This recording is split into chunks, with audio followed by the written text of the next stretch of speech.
साथियों, ये बातें एक बार फिर सवालों के कटघरे में खड़ी हो जाती हैं कि क्या मोदी जी का ट्रंप से गले मिलना, ट्रंप के चुनाव प्रचार में जाना या फिर हाथ से हाथ मिलाकर ठहाके मिलाकर हंसना, क्या ये सब व्यक्तिगत तक संबंधित था? क्योंकि भारत के व्यापार समझौते को लेकर ट्रंप ने फिर से भारत को एक बड़ा झटका दिया है।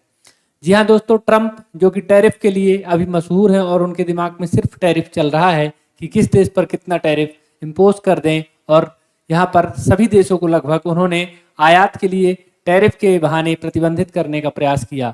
और वहीं भारत पर भी आज 30 जुलाई को उन्होंने 25% टैरिफ, जो कि 1 अगस्त से लागू होगा, लागू कर दिया।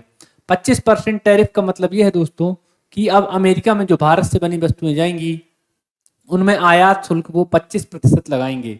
अर्थात वहाँ पर चीज़ें महंगी होंगी तो लोग वहाँ की चीज़, भारत की चीज़ वहाँ के लोग नहीं लेंगे। तो यह प्रक्रिया और यह भारत के कहीं ना कहीं, मैं क्या कहूँ कि जो राजनीतिक दबाव या राजनीतिक प्रभुत्व को कहीं ना कहीं कम करेगी, क्योंकि ट्रंप के आगे किसी भी देश के किसी नेता की नहीं चल रही है। और वहीं अगर हम बात करें तो ट्रंप ने इसके पीछे से जो हवाले दिए हैं वह सुनकर आपको हंसी आएगी कि जैसे कोई नए बात हुई। ठीक है, ये ट्रंप यहाँ पर ट्वीट करके उन्होंने इसकी जानकारी दी है और उनके ट्वीट में क्या लिखा होता है कि यहाँ पर देखोगे आप, कुछ चीज़ें कैपिटल लेटर में उन्होंने अलग से हाईलाइट करके दी हैं कि यहाँ पर हम दोस्ती तो उनसे मानते हैं, मतलब भारत से दोस्ती तो मानते हैं, लेकिन व्यापार अपनी जगह है और भारत रूस से ज़्यादा सामान खरीदता है, चीन से खरीदता है। इस तरह की बातों को लिख करके उन्होंने अपने ट्विटर हैंडल से ये बात कही है कि भारत पर 25% का टैरिफ इम्पोज किया जाता है।